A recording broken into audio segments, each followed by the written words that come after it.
Paz e graça, meus queridos. Vamos dar início aqui a mais um tema. Hoje nós vamos falar um pouco sobre o juízo investigativo. No tema passado nós falamos sobre a ascensão de Jesus e hoje nós vamos dar continuidade a esse assunto, porque nós sabemos que nós estamos num tempo solene. Nós estamos nos últimos acontecimentos da história deste mundo para a volta de Jesus. E todos aqueles que são cristãos têm essa certeza da breve volta de Jesus.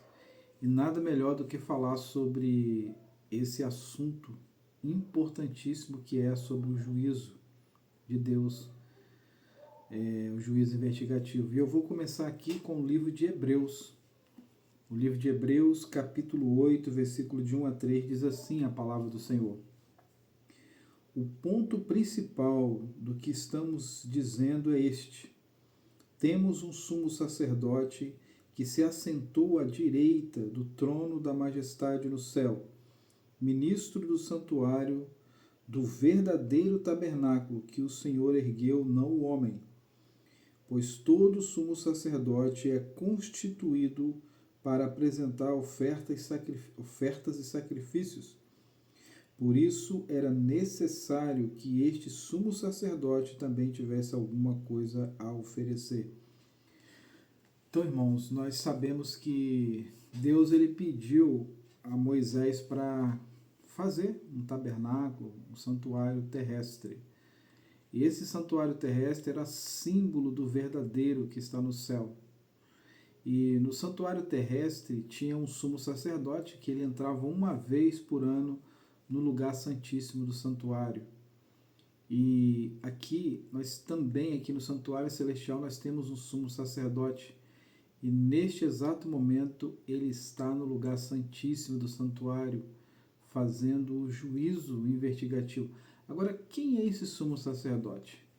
A pergunta que vem para nós agora é: quem é ele? E Hebreus 9, 24 diz assim, pois Cristo não entrou num santuário feito por mãos humanas, figura do verdadeiro, mas no próprio céu, para agora compadecer por nós perante a face de Deus. Então, aqui nos dá o relato de que Jesus ele está no lugar santíssimo, fazendo a purificação do santuário, e na verdade ele é o nosso advogado, ele intercede por nós junto ao Pai. Mas será que isso vai até quando? A Bíblia ela não dá relato de até quando Jesus vai ficar no lugar santíssimo. Mas nós sabemos pelas profecias que o tempo está próximo. E o livro de Malaquias, ele nos dá essa menção também sobre este assunto, porque Malaquias é um livro profético. Malaquias é profecia. Da mesma forma que Daniel é um livro profético, Apocalipse também é um livro profético, principalmente o livro de Apocalipse, né?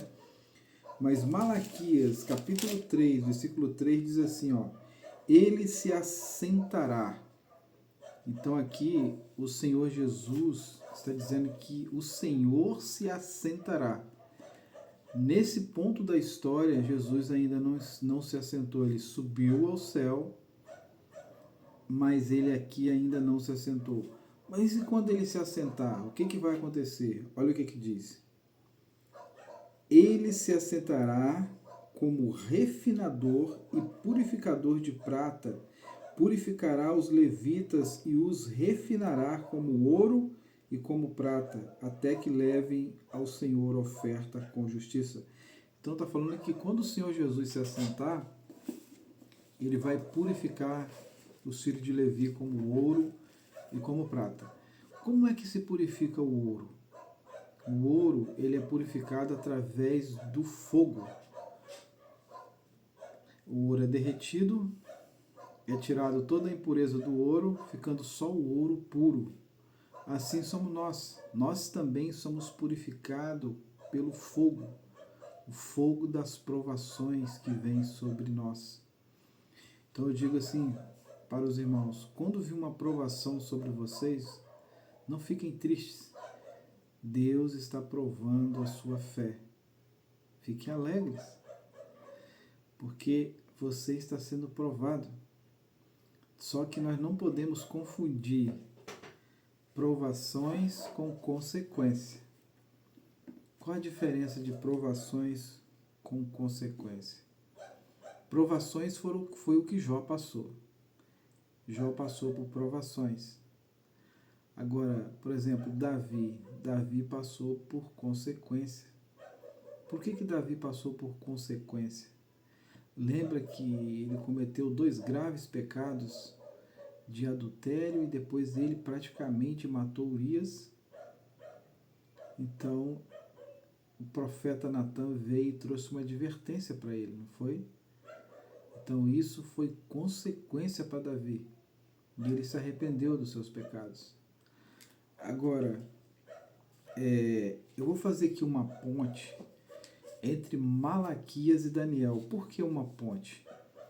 Porque nós vamos lá em Daniel e depois nós vamos voltar novamente em Malaquias, para a gente poder entender aqui a questão do juízo investigativo. No livro de Daniel 7, versículo 9, diz assim, ó: continuei olhando até que foram postos os tronos, e um ancião bem idoso se assentou. As suas vestes eram brancas como a neve, e o cabelo da sua cabeça como a lã puríssima. O seu trono era de chama de fogo, e as rodas dele eram fogo ardente. Versículo 10. Um rio de fogo manava e saía de diante dele. Milhares de milhares o serviam, e milhares de milhares estavam diante dele. Ele se assentou para julgar, e os livros foram abertos. Nós percebemos aqui que livros aqui está no plural. Que livros são esses? Primeiramente, aqui agora o ancião de dias ele se assenta. Deus o Pai ele se assenta. E quando ele se assenta, começa o quê? Um juízo. E esse juízo nós entendemos como um juízo investigativo. Por quê? Porque os livros aqui foram abertos. Que livros são esses? Esses são os livros memoriais, que estão registrados nossos feitos, sejam bons ou sejam maus. Não sei se os irmãos sabem, mas quando uma criança nasce, um anjo começa a acompanhar ela do nascimento até a sua morte. Esse anjo ele é chamado de anjo da guarda ou anjo relator. Por que anjo relator? Porque ele está anotando todos os nossos feitos, sejam bons ou sejam maus.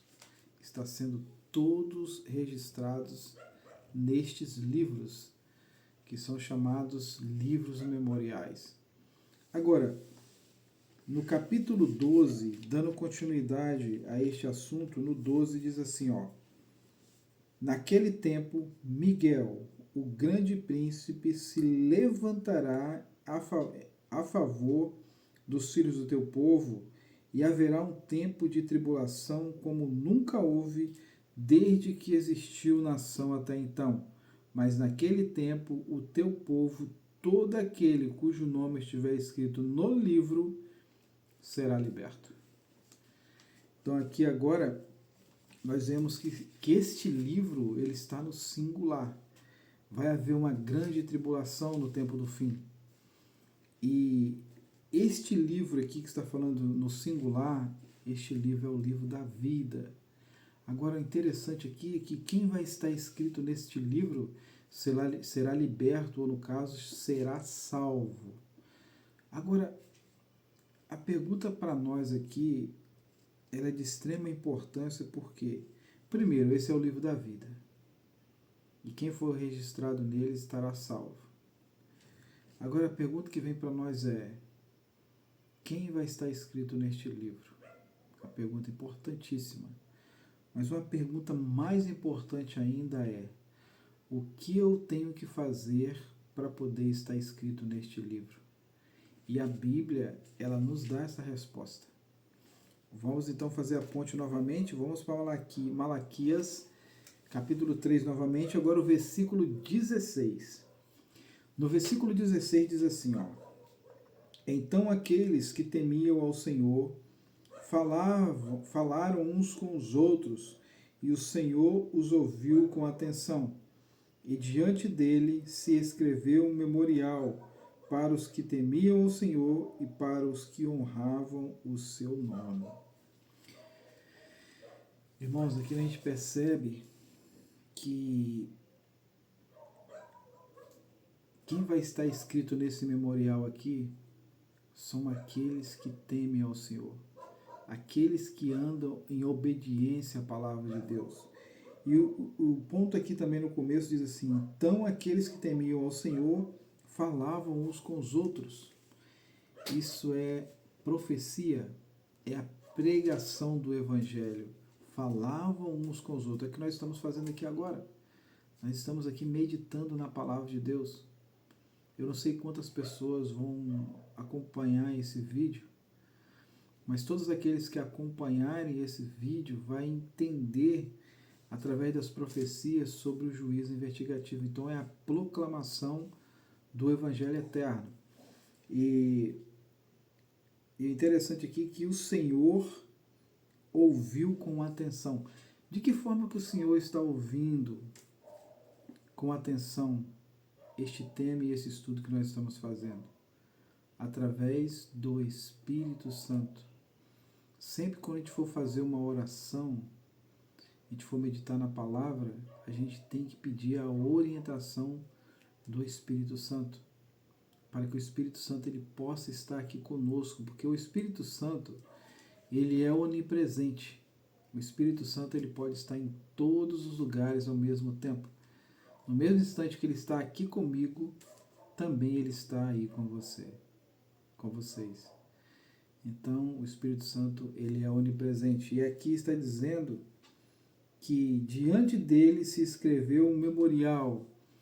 Algumas traduções falam livro e outras falam memorial. Esse memorial, este livro aqui, é o mesmo livro de Daniel, capítulo 12. Este aqui é o livro da vida. E quem vai estar escrito neste memorial ou neste livro? São aqueles que temem ao Senhor. Aí a gente vai para a profundidade deste texto, desse nome, dessa palavra, temer. Temer a Deus não é ter medo de Deus. Temer a Deus é obedecer. Lembra de Samuel? Samuel ele diz assim: é melhor obedecer do que sacrificar. Então, no livro de Deuteronômio 5,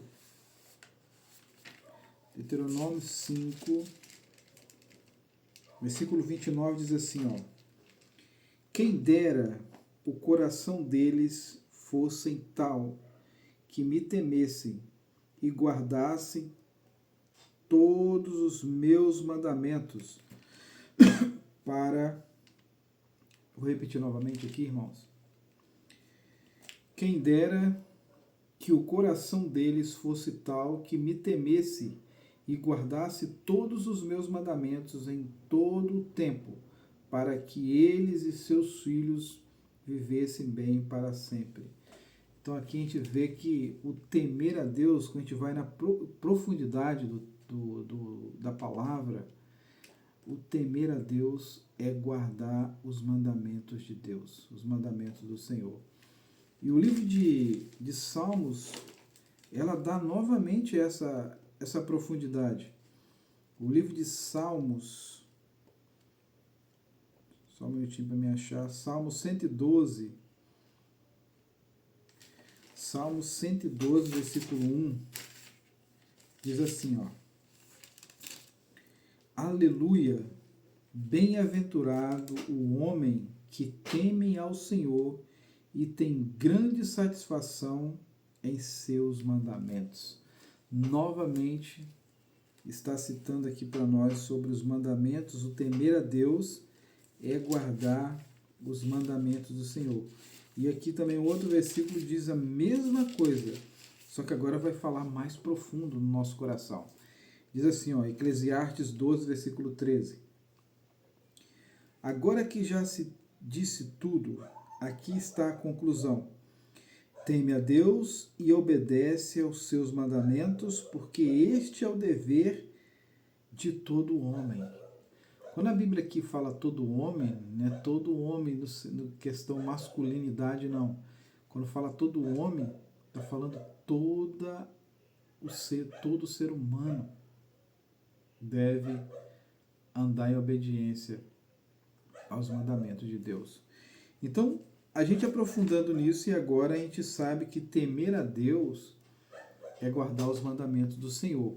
Eu vou voltar lá para Malaquias 3,16 e eu vou ler normal e depois eu vou fazer a troca. Onde tiver a palavra temer, eu vou trocar por mandamento e a gente vai ver o que vai acontecer.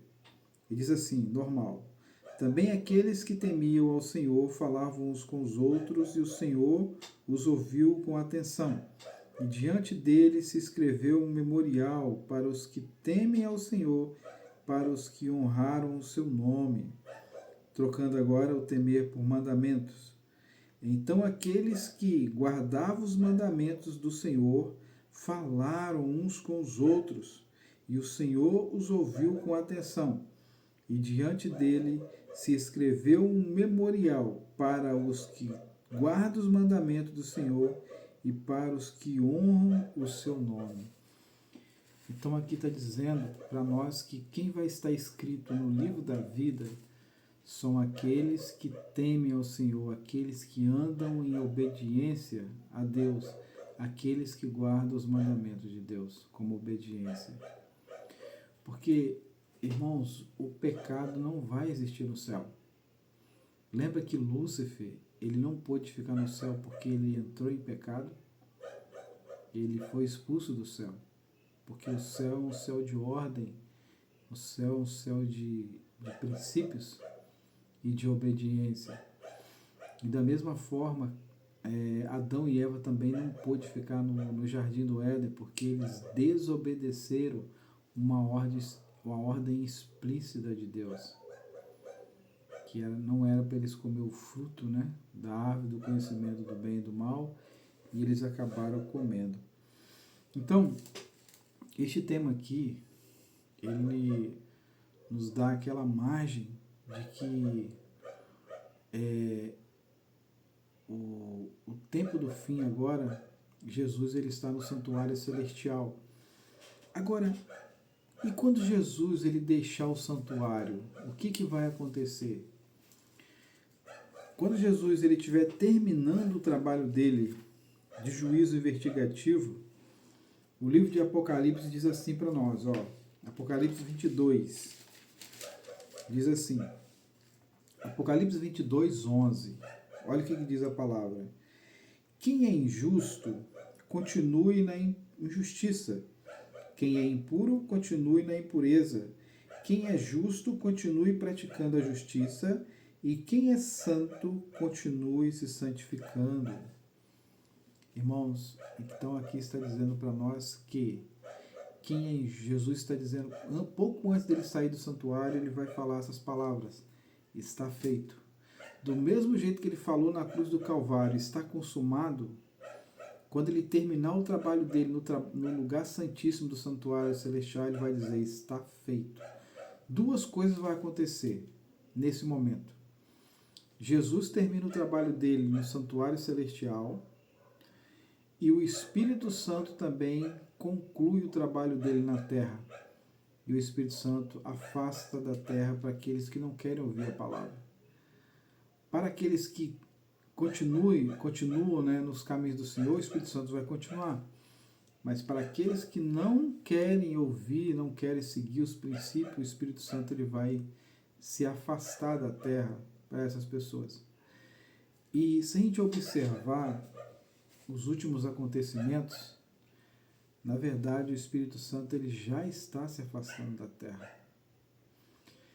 muitas coisas ruins estão acontecendo, não é verdade? Muitas atrocidades estão acontecendo na Terra. Eu acho que tem uns 10 anos atrás, uma mulher, ela, acho que foi em São Paulo, se eu não estiver enganado, ela matou o seu marido, ela esquartejou o marido, ela colocou as partes, né, do corpo nas malas e ela distribuiu as 3 malas em São Paulo, na cidade de São Paulo. E como que ela foi descoberta? Através das câmeras do elevador. Então, os irmãos já imaginaram as atrocidades que estão acontecendo no mundo? E isso é um sinal do afastamento do Espírito Santo, irmãos. O Espírito Santo ele já está se afastando da terra. Agora, na verdade, aqui está dizendo: quem é injusto continue na prática da injustiça, e quem é santo continue na prática da santificação. Então Jesus está dizendo assim, resumidamente falando: quem está salvo, está salvo. E quem está perdido, não tem jeito mais. Ele sai do santuário, acabou o juízo investigativo, ele não é mais advogado e agora ele se torna um juiz. E ele volta à terra para buscar a tua igreja. Eu não estou falando aqui placa de igreja não, tá, irmãos? Estou falando da igreja, todos aqueles que aceitarem a palavra de Deus e estiverem preparados para a volta de Jesus. Agora, quando Jesus ele sair do santuário celestial, vai acontecer uma coisa que muito importante que a gente precisa também ouvir para a gente ir para a conclusão. Em Apocalipse 15, versículo 8, diz assim, ó: o santuário encheu-se da fumaça da glória do poder de Deus, e ninguém podia entrar no santuário enquanto não se consumassem as 7 pragas dos 7 anjos. Então, aqui vai cair as pragas de Apocalipse 16. Apocalipse 16 fala das 7 pragas que vai cair sobre a terra. E assim, o importante, assim, o interessante ou terrível, né, que vai acontecer é que quando estiver caindo a 5ª praga, as pessoas vão estar sentindo o efeito da primeira praga. Isso quer dizer que vai ser muito rápido esse evento das pragas. Agora, irmãos, para a gente ir para a conclusão, eu acredito que nenhum de nós queremos receber essas pragas. Nós queremos ser o povo escolhido, o povo que está aguardando a volta de Jesus. Então, precisamos nos preparar para esse grande evento, para que quando Jesus voltar, a gente possa contemplar a face de Deus. Porque aqueles que não estiverem preparados não vão conseguir contemplar a face do nosso Senhor Jesus. Que Deus possa nos abençoar, nos direcionar e que nós possamos aqui dar continuidade a essas palestras que nós estamos aqui falando, meditando na palavra de Deus. Vamos fazer um momento de oração. Pai querido, grandioso Deus, que habita nas alturas do céu, te agradecemos, Senhor, por nos ter concedido mais essa oportunidade de estarmos aqui reunidos, Senhor, entre irmãos, para poder, Senhor, aprender mais de Ti. Que a Tua palavra possa suprir as nossas necessidades. Esse é o nosso desejo, o nosso pedido em oração e agradecimento, em nome do nosso Senhor Jesus, hoje e sempre. Amém.